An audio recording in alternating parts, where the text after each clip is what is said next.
हिंदी साहित्य की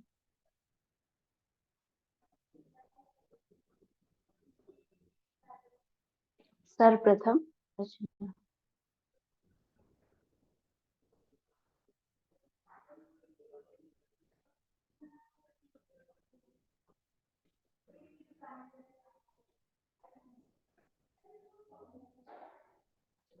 देखिए,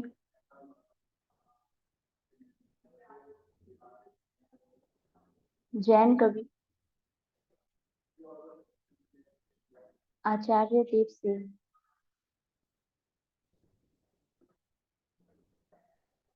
आचार्य देव सेन द्वारा 933 933 ईस्वी में श्रावकाचार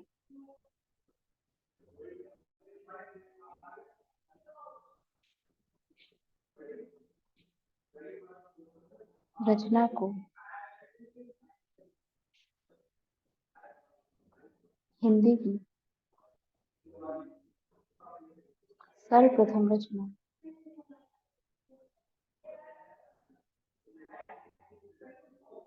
के रूप में स्वीकार किया है।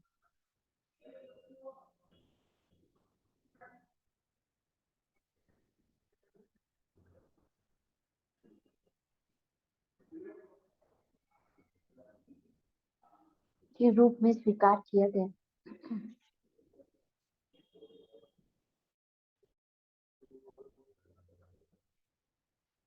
इसमें कुल 250 दोहे तथा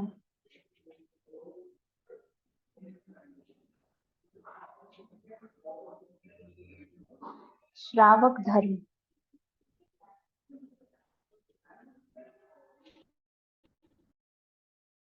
के सिद्धांतों का वर्णन किया।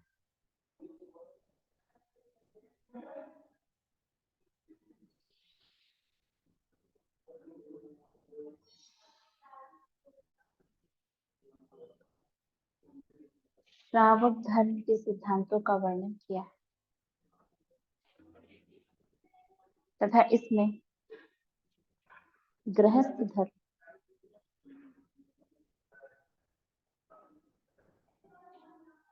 केंद्र पर है या केंद्र में है।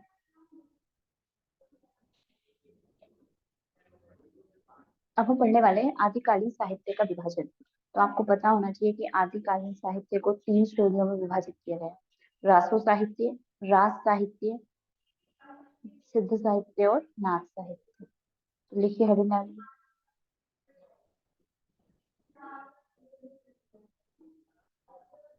आदिकालीन साहित्य का विभाजन।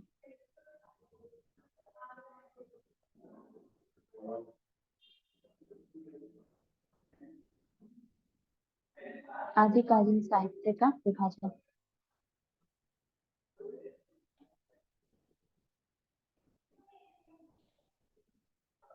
आदिकालीन साहित्य को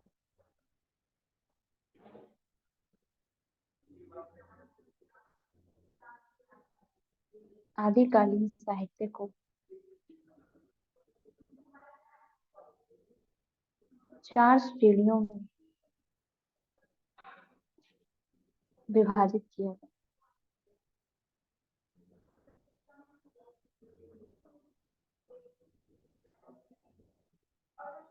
4 श्रेणियों में विभाजित किया गया।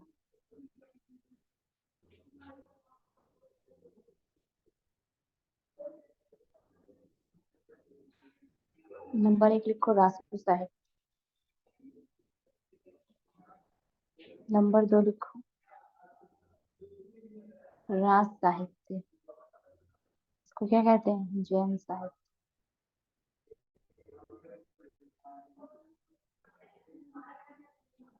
नंबर 3 लिखो सिद्ध साहित्य।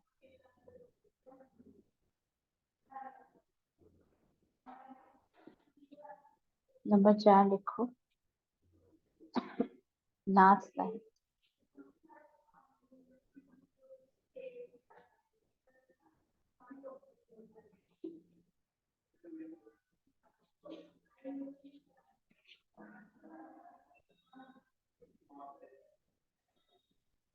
ठीक है।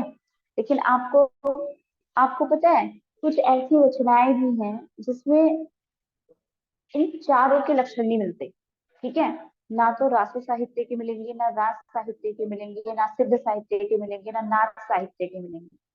तो ऐसी रचनाओं को डॉक्टर नागेंद्र ने आदिकालीन स्वतंत्र साहित्य कहा है। और रामचंद्र शुक्ल इसको आदिकाल की फुटकल रचनाएं बोलते हैं। ठीक। चलो लिखो।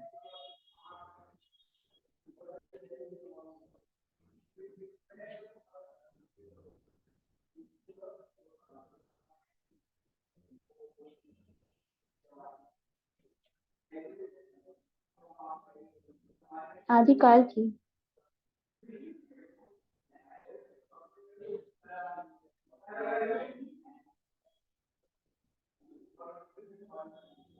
आदिकाल की कुछ रचनाएं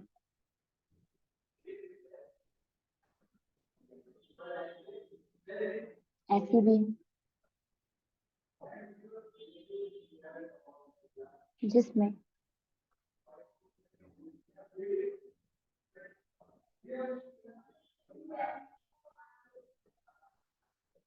चारों साहित्य के लक्षण नहीं मिलते।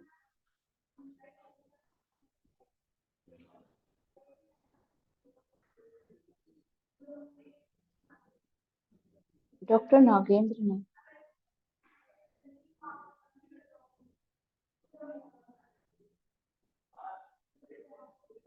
ऐसी रचनाओं को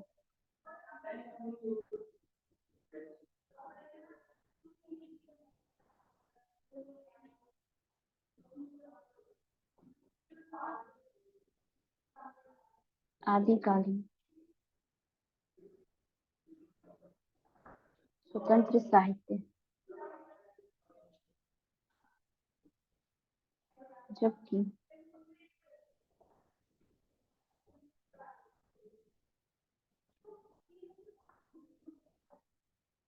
आचार्य शुक्ल ने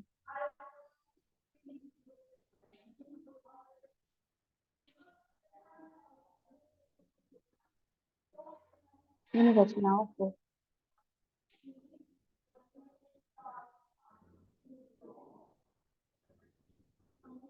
आदिकाल की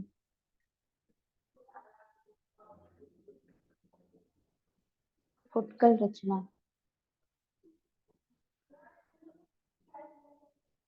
की श्रेणी में रखा।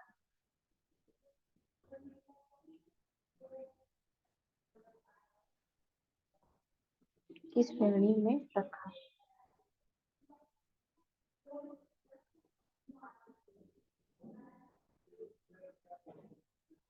ठीक है।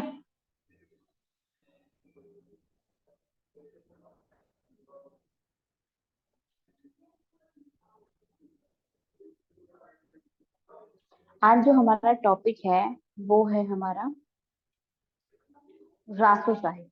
हेडिंग डालिए आप लोग,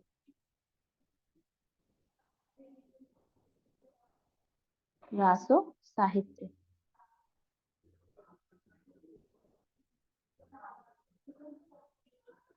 रासो साहित्य। ठीक है।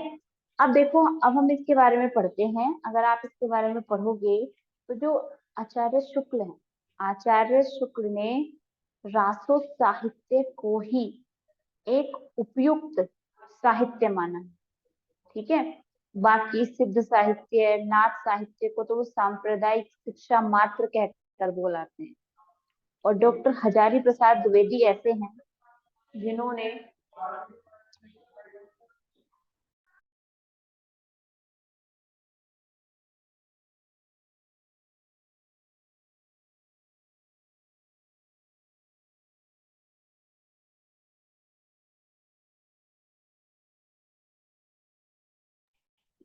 हाँ, डॉक्टर हजारी प्रसाद द्विवेदी ऐसे हैं जिन्होंने चारों साहित्य को आदिकाल साहित्य में क्या किया है, शामिल किया है। ठीक है। तो अब हम पढ़ने वाले हैं रासो साहित्य के बारे में। क्या है रासो साहित्य? तो आपने पढ़ा होगा कि हमारे यहाँ कुछ चारण या भाट कवि थे। उन कवियों ने क्या किया, राजाओं के आश्रय में रहकर कुछ रचनाओं की रचना की और कुछ रचनाएं लिखी, उन सभी साहित्य को ही क्या कहा जाता है? रासो साहित्य कहा जाता है। तो आदि काल में चारण कवियों के द्वारा अपने आश्रयदाताओं की प्रशंसा में जो साहित्य लिखे गए उसको क्या कहेंगे हम? रासो साहित्य कहेंगे। तो पहले आप इसकी परिभाषा लिखिए। लिखिए आप लोग इसमें।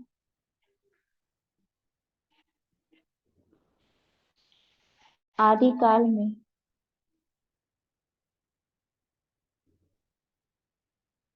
आदिकाल में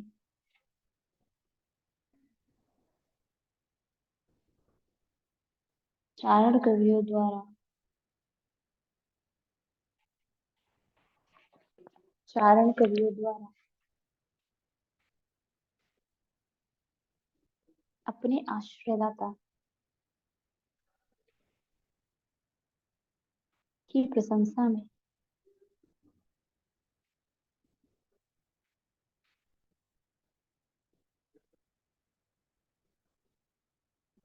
की प्रशंसा में जो साहित्य लिखा गया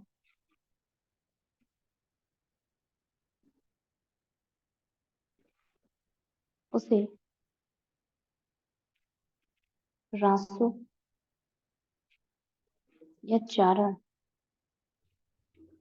साहित्य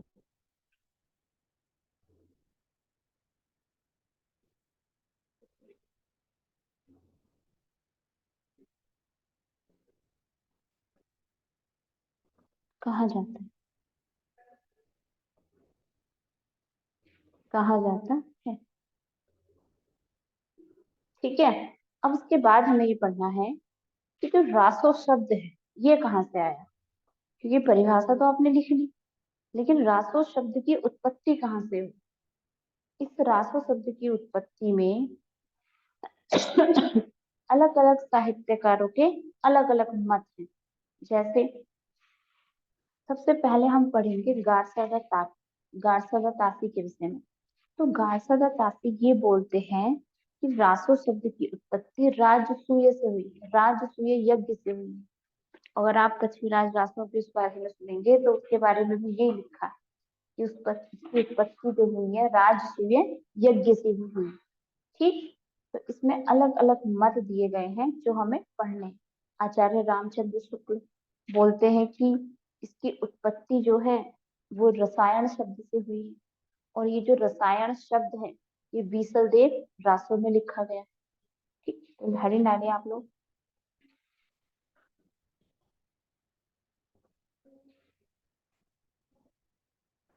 रासो शब्द की उत्पत्ति।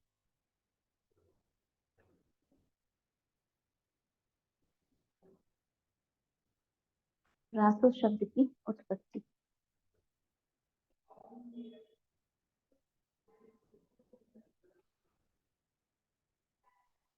सबसे पहले गार सत्तासी।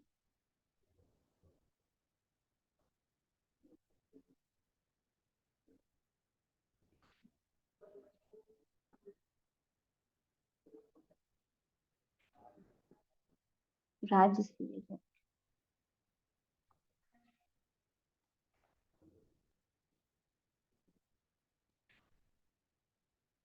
आचार्य शुक्ल।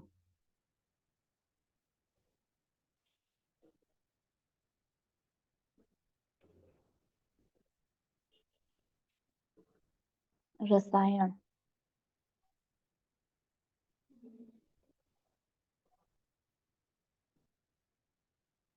देखिए आचार्य शुक्ल ने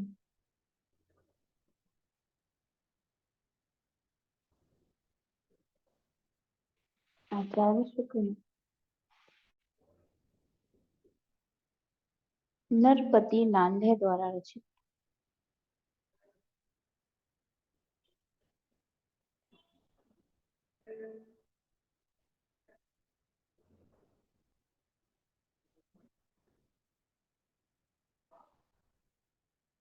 नरपति नांदे द्वारा रचित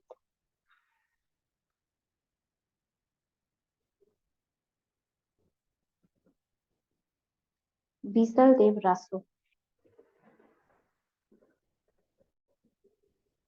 में उल्लिखित।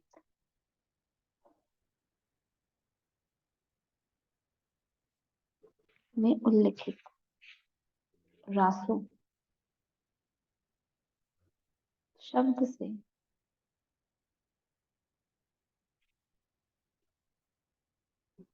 उल्लिखित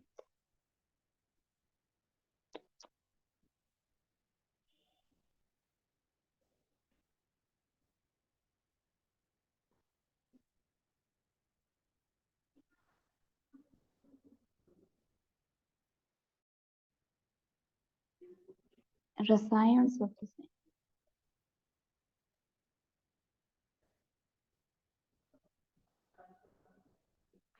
रसायन शब्द से मनी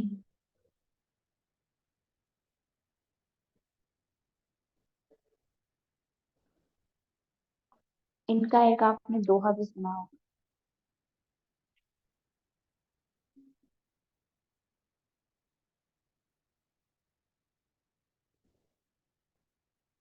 1272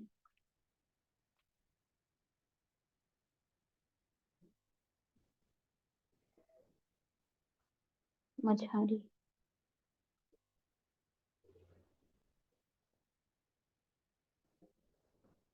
जेठ वधी नवमी बुधवारी।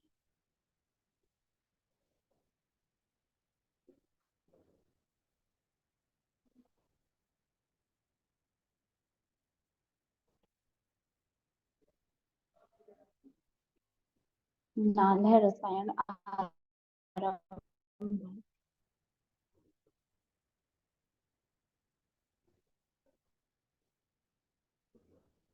शारदा टूटी ब्रह्म कुमारी।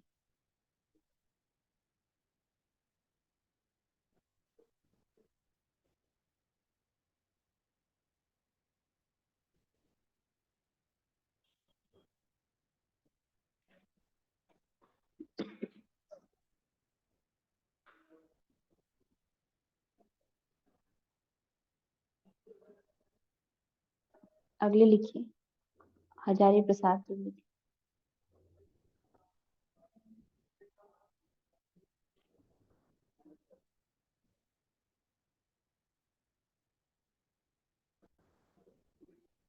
प्लस डॉक्टर दशरथ ओझा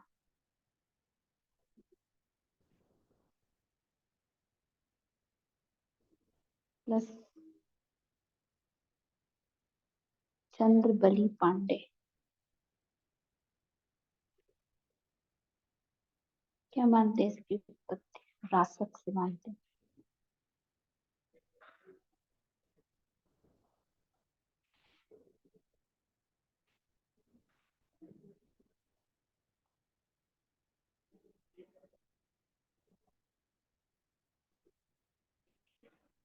नरोत्तम स्वामी।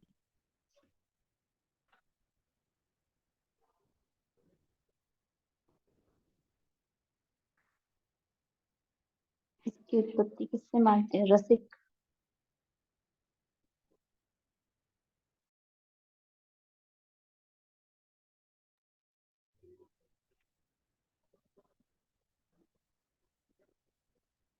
श्यामलाल।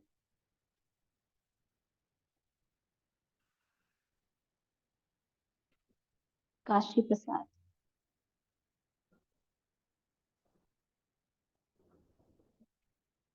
जायसवाल। इसकी उत्पत्ति रहस्य से मानते हैं।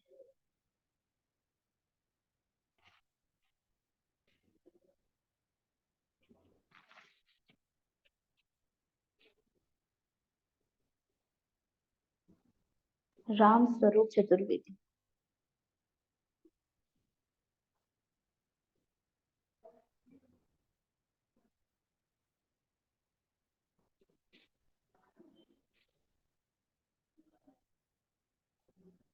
रासव से इसकी उत्पत्ति मानते हैं।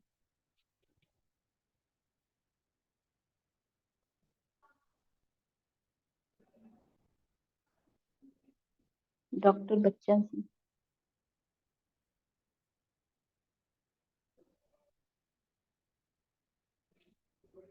नंद दुलारे वाजपेयी।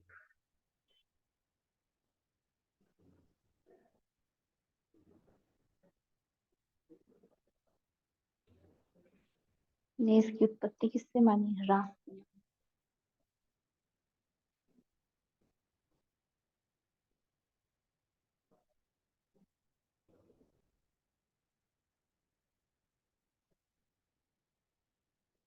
हर प्रसाद शास्त्री।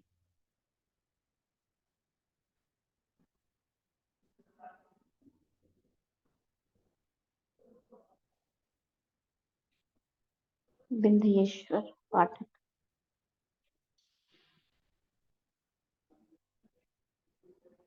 इसकी उत्पत्ति राजयश से मानते हैं।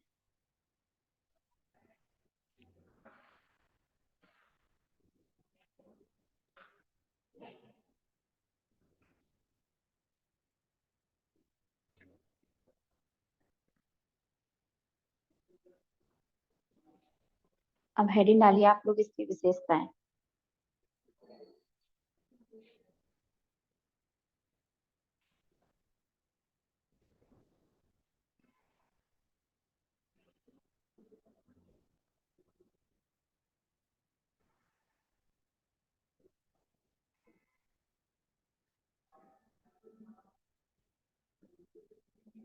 रासो साहित्य की विशेषताएं।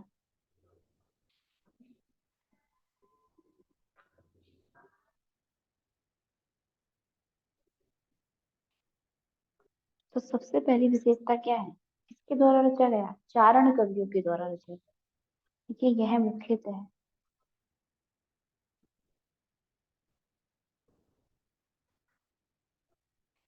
चारण कवियों के द्वारा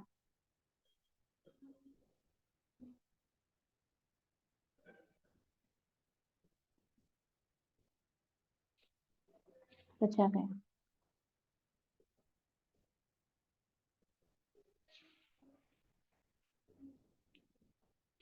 दूसरी विशेषता, आश्रयदाताओं की अतिशयोक्तिपूर्ण प्रशंसा।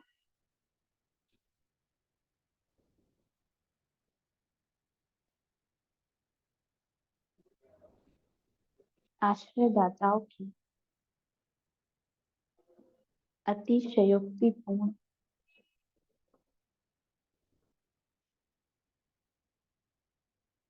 प्रशंसा।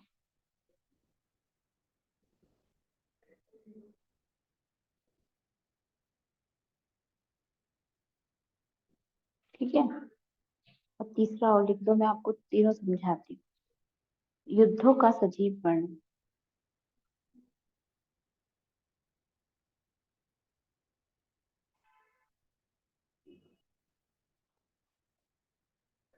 युद्धों का सजीव वर्णन। देखो सबसे पहला ये चारण कवियों के द्वारा लिखा गया है, इसमें तो समझने वाला कुछ नहीं है। दूसरा है आश्रयदाताओं की अतिशयोक्तिपूर्ण प्रशंसा। मान लो आप क्या हो, राजा हो, और आपके आश्रम में कोई कवि रह रहा है। उसका, कवि का रहना, खाना पीना, उठना बैठना, हर एक चीज आप पे ही आश्रित है, क्योंकि आप उसको क्या करते हो, पेमेंट देते हो। ठीक। और अगर उस कवि ने आपके विषय में कुछ गलत लिखा, तो क्या आप उसको अपने राज्य में रखने दोगे? कभी नहीं, निकाल के बाहर कर दोगे। तो कहीं ना कहीं जो राजाओं के कवि हैं, वो राजाओं का क्या करते हैं, अतिशयोक्तिपूर्ण वर्णन कर देते हैं। ऐसा कहा जाता था कि इस समय जो कवि थे, जो राज कवि थे, वो युद्ध में जाया करते थे, और युद्ध में वो राजाओं के युद्ध का वास्तविक वर्णन किया करते थे। और उस युद्ध में वर्णन उन्होंने इस प्रकार से किया है कि वो इतना अतिशयोक्तिपूर्ण है, जैसे घोड़ों की आवाज से या घोड़ों की चाल से धरती कांपने लगी। ठीक। अगर मान लीजिए किसी का सर धड़ से अलग हो गया है, तो धड़ से अलग होने के बाद भी वो व्यक्ति, सैनिक जो है, युद्ध कर रहा है, तलवार चला रहा है। तो इस प्रकार का उन्होंने क्या किया है, वर्णन किया है। मैं ऐसा नहीं कह रही हूँ कि हाँ ऐसा नहीं हो सकता, हुआ होगा, लेकिन उन्होंने और भी अतिशयोक्तिपूर्ण तरीके से क्या किया है, इस काव्य में प्रस्तुत किया है। चौथा लिखो, डिंगल एवं पिंगल शैली का वर्णन, शैली का प्रयोग।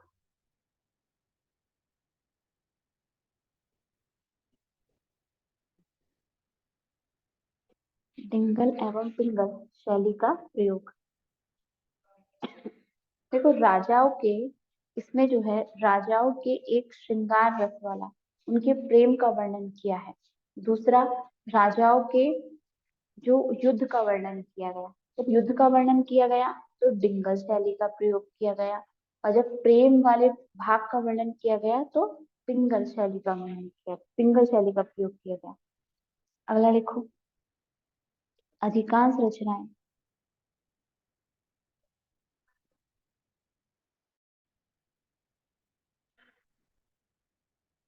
अर्ध प्रमाणिक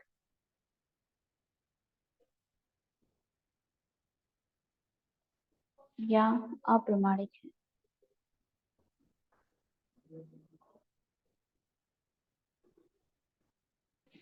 अर्ध प्रमाणिक या अप्रमाणिक है। अगला लिखिए,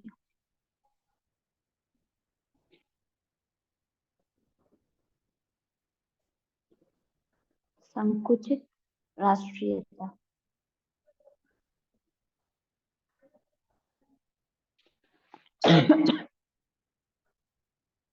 सपोज करो ये राजा है, ये मतलब पूरा देश है, इसमें एक राजा है ए, ये दूसरा राज्य है, ये राज्य है बी। तो ए राज्य का जो अधिकार था वो इस सीमा तक था, ठीक है। अब ये बी राज्य, अगर यहाँ पर किसी बाह्य आक्रमण हो गया तो यहाँ पे ए राज्य को कोई मतलब नहीं है, सिर्फ और सिर्फ मतलब किससे, उसे अपने राज्य और अपने राज्य की देश सीमा से मतलब। बी राज्य में कोई कटे मरे किसी भी प्रकार का कोई वर्णन, कोई मतलब था ही नहीं। यहाँ के लोगों की राष्ट्रीयता की जो भावना थी वो बहुत संकुचित थी। उन्होंने कभी ये सोचा नहीं, अगर कोई व्यक्ति हमारे पड़ोसी राज्य पर आक्रमण कर सकता है तो वो हमला अगली बार हम पे भी हो सकता है। तो ऐसे में अपने पड़ोसी राज्य से मधुर संबंध बनाए जाएं और उसकी मदद की जाए। ऐसा इसमें कहीं से कहीं तक देखने को नहीं मिला है, ठीक है।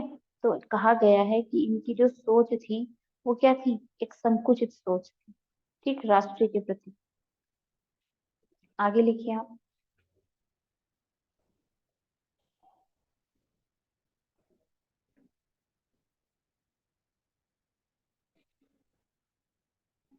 लोक जीवन का अभाव, लोक जीवन का अभाव। देखो जितने भी यहाँ काव्य लिखे गए ना, रासो काव्य, उसमें अधिकतर ये है, एक नायक है, एक नायिका है। नायिका ने नायक नायक और नायिका के प्रेम का वर्णन दिखाया गया। फिर नायिका जो है नायक को प्रेरित करती है कि वह कहाँ जाए, युद्ध में जाए, ठीक। और युद्ध में जाना वो एक अपना बहुत बड़ा सम्मान समझते हैं, और युद्ध में अगर उनका नायक भाग कर आ जाता है तो ये उनके लिए बहुत ही बड़ी शर्म की बात होती है। और अगर किसी वजह से वो वीर गति को प्राप्त होता है तो वो खुद को बहुत सम्मानित महसूस करती हैं। लेकिन आपको पता है, जब वो युद्ध हो रहा होगा तो उस युद्ध के कारण कितने लोगों का जीवन बर्बाद हुआ होगा, कितने लोगों के घर में कितने लोगों की जान चली गई होगी, उस युद्ध का लोक जीवन पर क्या प्रभाव पड़ा, ये किसी भी साहित्य में, किसी भी रासो साहित्य में कहीं से कहीं तक वर्णन नहीं किया गया है, ठीक है। तो इसमें कहीं ना कहीं क्या देखने को मिलता है, लोक जीवन का अभाव देखने को मिलता है। आठवां लिखो, वीर व श्रृंगार रस,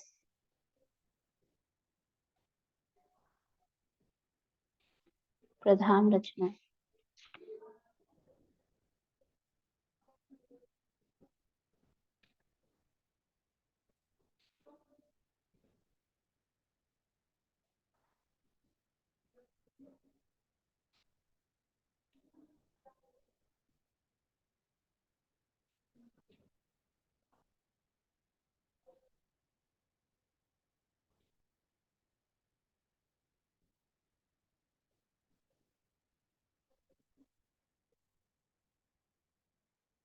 प्रबंधात्मक,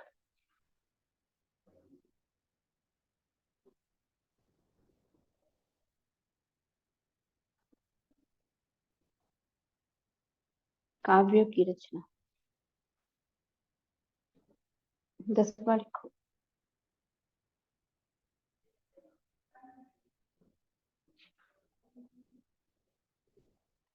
छंदों का वैविध्य।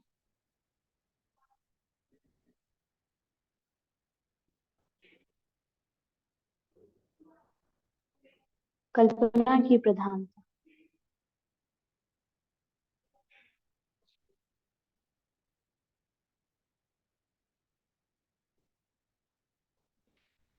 जब कवि जो है अतिशयोक्तिपूर्ण वर्णन कर रहे हैं तो कहीं ना कहीं कल्पना की प्रधानता तो रही होगी।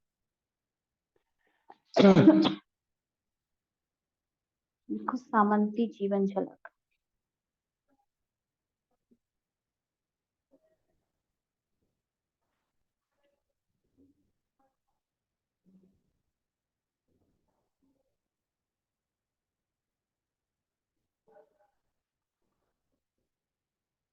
सामंती जीवन की झलक।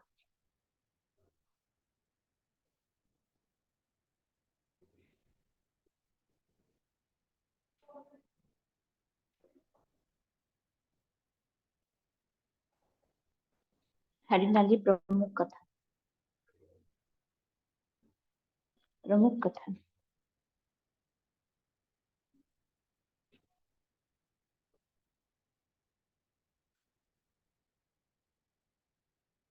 जैन रास मूलतः सांप्रदायिक है।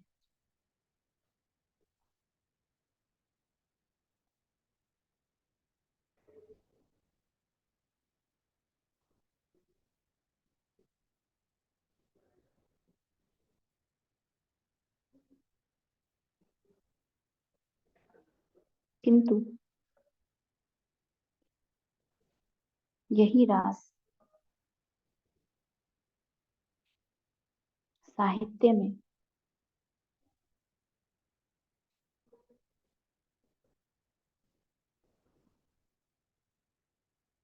किंतु यही रास साहित्य रासों में प्रविष्ट होकर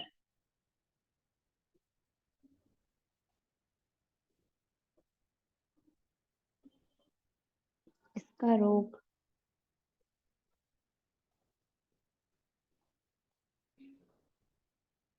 श्रृंगार वीर मिश्रित हो गया।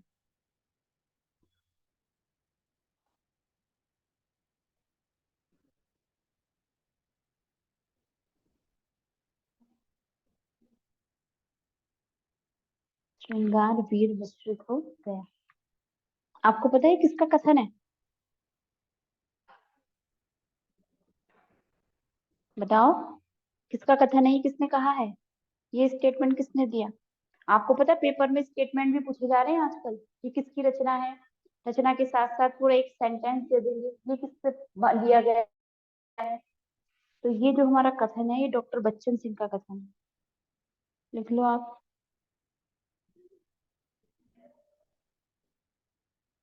डॉक्टर बच्चन सिंह।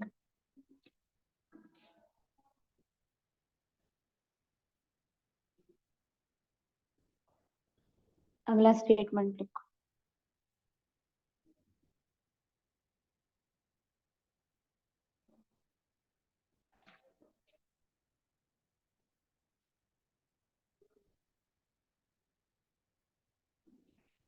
साहित्यिक प्रबंध के रूप में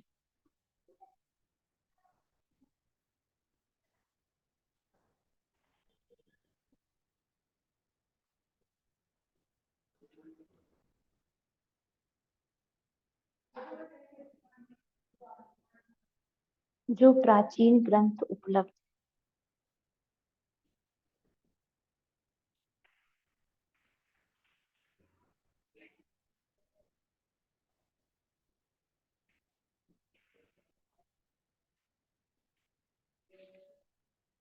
वह है पृथ्वीराज रासो।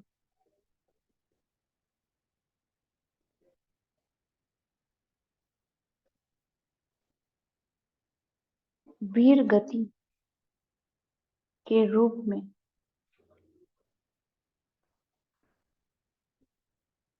हमें सबसे पुरानी रचना, सबसे पुरानी पुस्तक,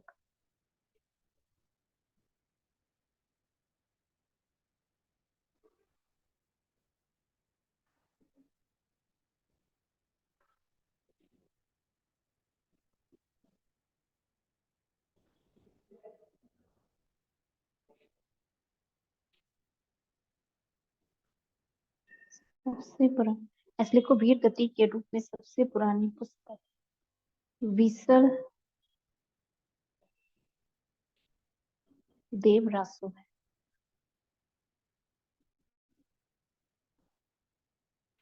ये जो कथन है, यह है आचार्य शुक्ल का।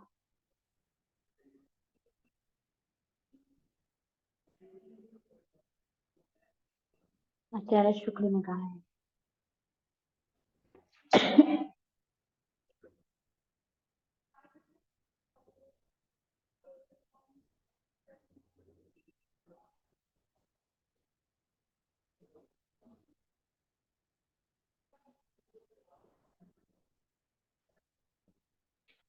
एक कथन और लिखो आप।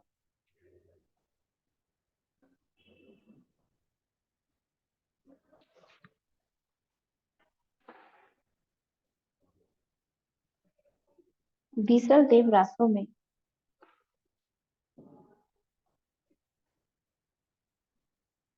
काव्य के अर्थ में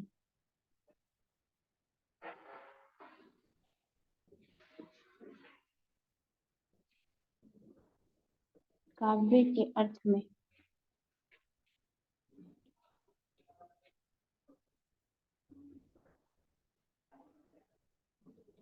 रसायन शब्द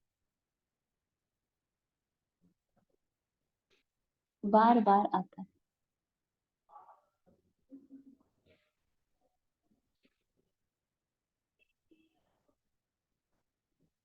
अतः हमारी समझ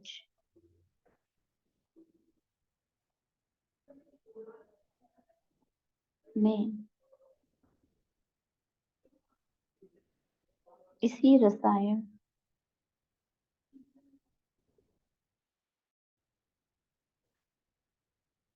शब्द,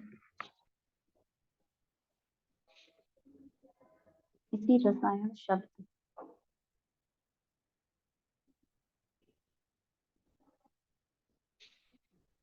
से होते हुए रासो हो गए। अब आप अपना दिमाग लगाओ, थोड़ा सा कॉमन सेंस लगाओ, बताओ ये किसके कथन हो सकते हैं।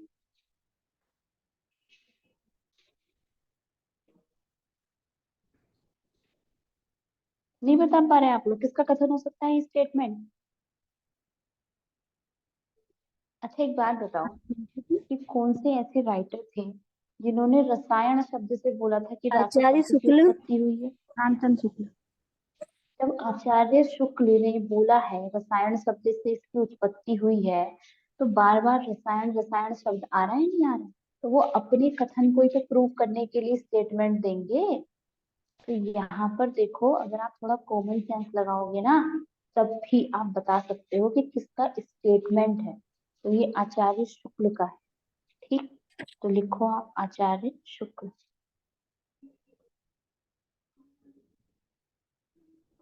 अब एक कथन और लिखवा रही हूँ, लास्ट कथन, और अब मैं नहीं बताऊंगी, आप अपने दिमाग का प्रयोग करना और बताना किसने लिखा, किसका कथन हो सकता है।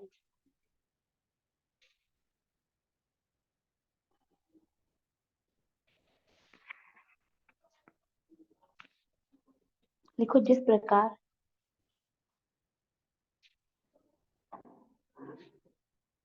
विलास नाम देकर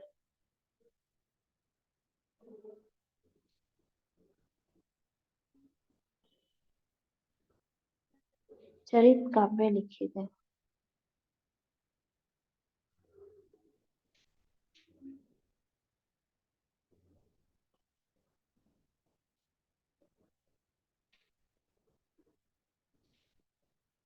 रूपक नाम देकर।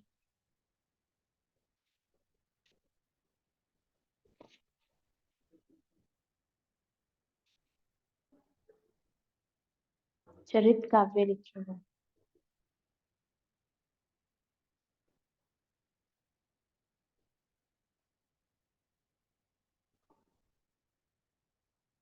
प्रकाश नाम देकर।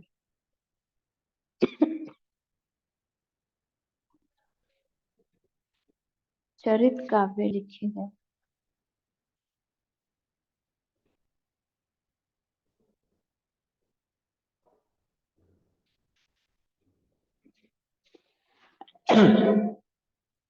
उसी प्रकार।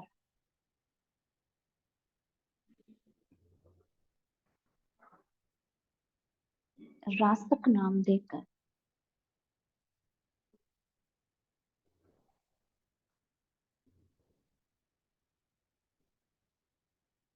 चरित काव्य लिखे गए।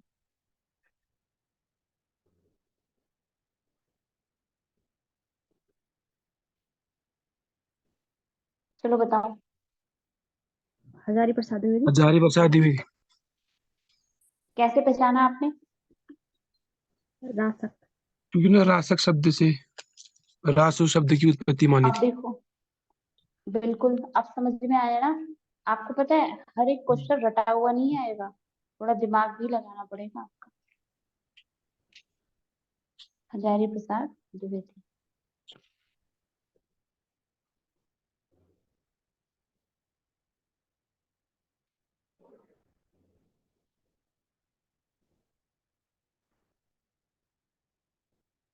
ठीक है, लिखिए।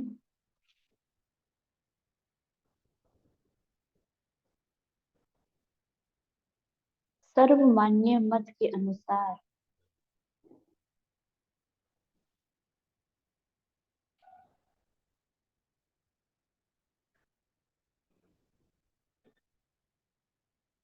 सर्वमान्य मत के अनुसार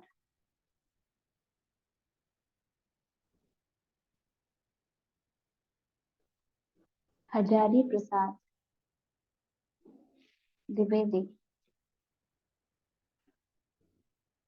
द्वारा प्रस्तुत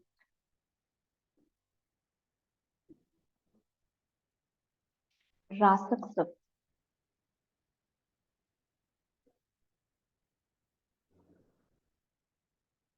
रासक शब्द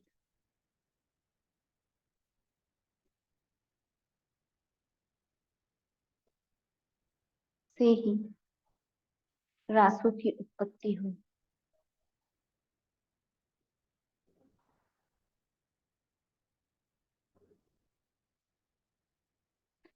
रासों की उत्पत्ति हुई।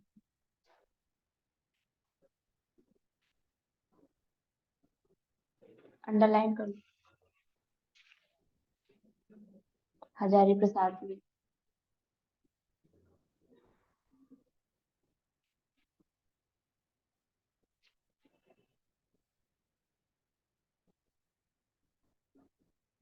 हेडिंग डाली, रासो साहित्य की प्रमुख रचना।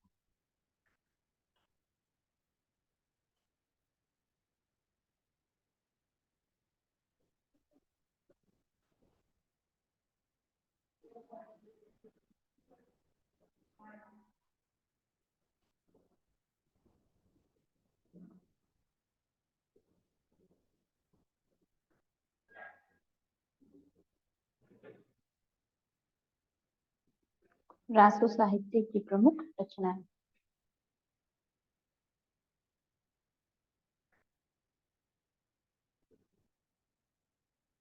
नंबर 1 लिखो,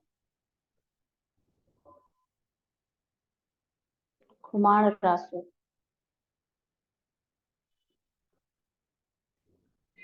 दलपति विजय।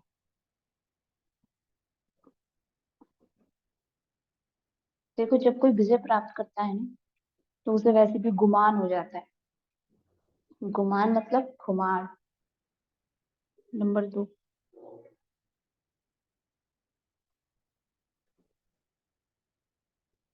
पृथ्वीराज रासो।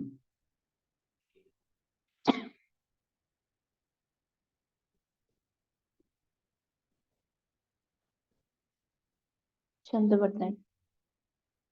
नंबर 3,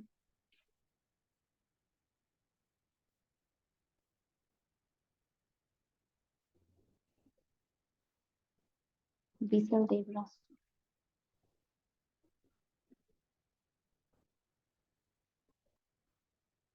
नरपति नाग।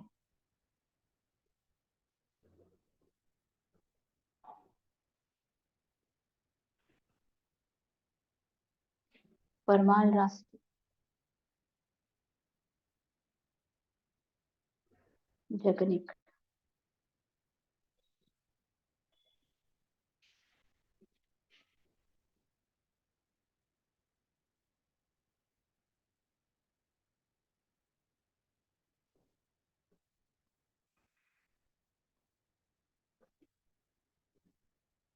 हमीर राष्ट्र।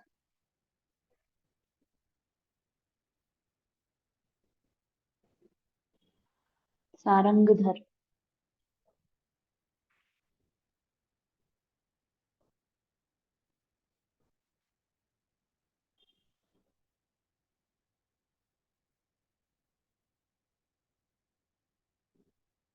विजयपाल राष्ट्र।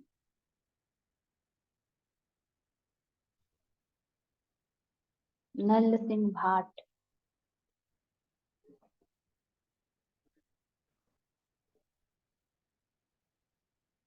बुद्धि राष्ट्र। जलधर।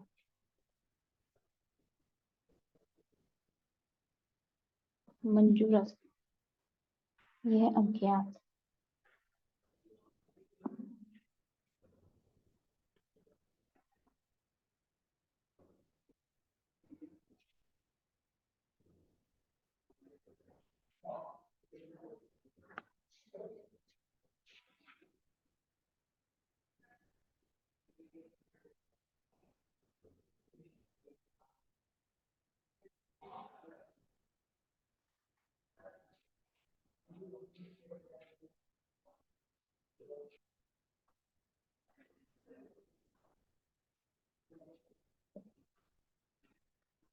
ठीक है, चलो बताओ।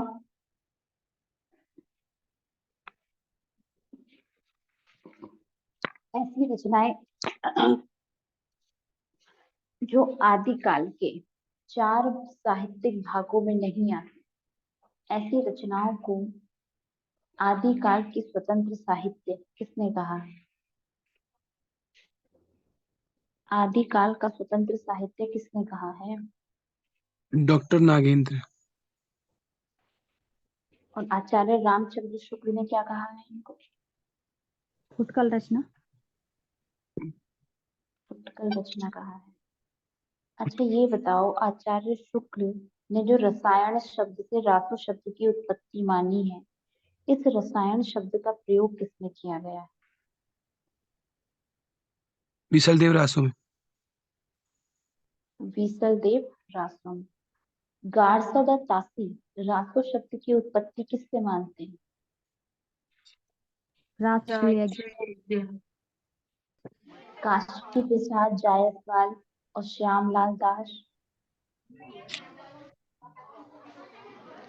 रहस्य से। रहस्य। अच्छा, सर्वमान्य मत क्या कहता है? किससे हुई उत्पत्ति? है आचार्य प्रसाद द्विवेदी की रासक। सर्वमान्य मत शब्द से। हजारी प्रसाद आचार्य द्विवेदी के प्रसाद रासक शब्द रासक से। शब्द। ठीक है। हमारे आदि की हिंदी की प्रारंभिक रचना कौन सी है? सबसे पहली रचना किसको स्वीकार किया गया? भावकाचार। श्रावकचार। श्रावकाचार। किसकी रचना है ये? देवशन। देवसेन की। कितने दोहे हैं इसकी? 250। 250। 250। ये बताओ, दलपति विजय की रचना का नाम क्या है? दलपति विजय ने क्या लिखा? खुमान रासो। मानदासु। अच्छा एक बात बताओ, आपको पता है अगर आप बैक टू बैक जीत हासिल होती रहेगी ना, विजय प्राप्त करते रहो, तो आपके अंदर खुद ब खुद घमंड आ जाए। घमंड को कहीं ना कहीं गुमान भी कहा जाता है।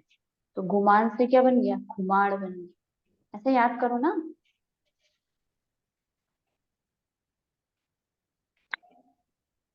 नरपति नालनी की रचना कौन सी है? विशाल देवरासु। शलदेव रासु। जगनिक की कौन सी रचना है? परमाल। परमाल दास। सारंगन ने कौन सी सारंगधर ने कौन सी रचना लिखी? अमीर रासु। रासु। नंद सिंह भाट की कौन सी रचना? विजयपाल रासु। गोपाल रासु। विजयपाल रासु। ठीक है, बाकी कल हम पर्टिकुलर एक रचना के विषय में पढ़ने वाले हैं। अच्छा ये बताओ, आदिकाल को अत्यधिक विरोधों या व्याघातों का युग किसने कहा था? हजारी प्रसाद द्विवेदी। द्विवेदी। डिंगल शैली क्या है? ये अपभ्रंश और राजस्थानी भाषा से मिलकर बना हुआ है शैली। और इसमें युद्ध शैली का क्या किया जाता है? इसमें वर्णन किया जाता है। वर्णन किया जाता है। ये बताओ, पिंगल क्या है? पिंगल अपभ्रंश और ब्रज। रंस और ब्रज का अपभ्रंश और सम्मिलित। ब्रज भाषा, कोमलांत शब्दों का वर्णन किया जाता है। आपको जो पढ़ाया जा रहा है समझ में आ रहा है, नहीं आ रहा है? Yes ma'am. जी मैम। अरे अच्छा ये बताओ कि जो आदिकाल है, आदिकाल के आरंभिक रूप को अबहट्ट किसने कहकर पुकारा है? चंद्रधर शर्मा गुलेरी। चंद्रधर शर्मा गुलेरी ने तो उत्तर अपभ्रंश को पुरानी हिंदी के नाम से बोला। भोला शंकर व्यास होंगे कहीं लिखते हुए शायद। हाँ लिखा है, नहीं लिखा है? भोला यस। शंकर हाँ व्यास। हाँ मैम, बोला शंकर व्यास। आदिकाल को किसने बीज बपन काल कहा था? महावीर प्रसाद द्विवेदी। महावीर प्रसाद। संधि काल, चारण काल, राम कुमार वर्मा। राम कुमार वर्मा। सिद्ध सामंत काल, राहुल राहुल। सार्थक जैन। राहुल साकर्त्यायन। राहुल सांकृत्यायन का। ठीक है, चलो और पूछ लेती हूँ पिछले के क्वेश्चन। आपको आपको पता है हम क्या करते हैं? हम आगे पढ़ते रहते हैं, पढ़ते रहते हैं, पढ़ते रहते हैं, और फिर हमारा पीछे का हम भूलते रहते हैं, भूलते रहते हैं, भूलते रहते हैं। ऐसा होता है, ऐसा नहीं करना आपको। इसलिए मैं आपसे बार बार क्वेश्चन इसलिए पूछती हूँ, वरना और क्वेश्चन पूछने का क्या उद्देश्य है? भील गाथा काल किसने कहा? रामचंद्र रामचंद्र। शुक्ल आचार्य। हिंदी साहित्य का आलोचनात्मक इतिहास किसने लिखा? राम। डॉक्टर राम कुमार वर्मा। डॉक्टर राम कुमार वर्मा। अच्छा, अच्छा ये बताओ आप, एक आपने राइटर का नाम सुना होगा। कल की रिकॉर्डिंग वीडियो, ओके ठीक है मैं डाल दूंगी, शायद मैं डालना भूल गई। मिश्र बंधुओं ने कौन सी पुस्तक लिखी थी? मिश्र बंधु विनोद। कितने भागों में थी ये? 4 भागों में।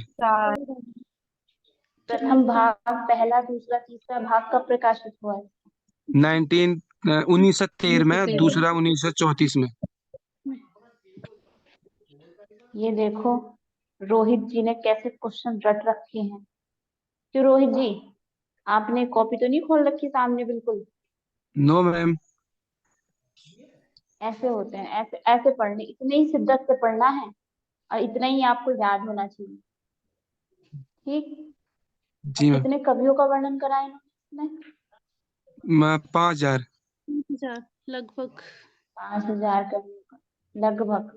वैसे तो वास्तविक संख्या 4591 है, लेकिन लगभग 5000 कवियों का वर्णन करा। ठीक है, आप लोग सिर्फ और सिर्फ कोचिंग के नोट्स पढ़ो अच्छे से, जो पढ़ाया जा रहा है आपको मैम डेफिनेटली उससे आपसे क्वेश्चन एक मिलेंगे। सजेशन लेना था थोड़ा। हाँ, मैम जैसे क्या कहते हैं, हम जो आप पढ़ा रहे हो वो तो हम पढ़ रहे हैं, इससे इसकी मतलब थोड़ा इससे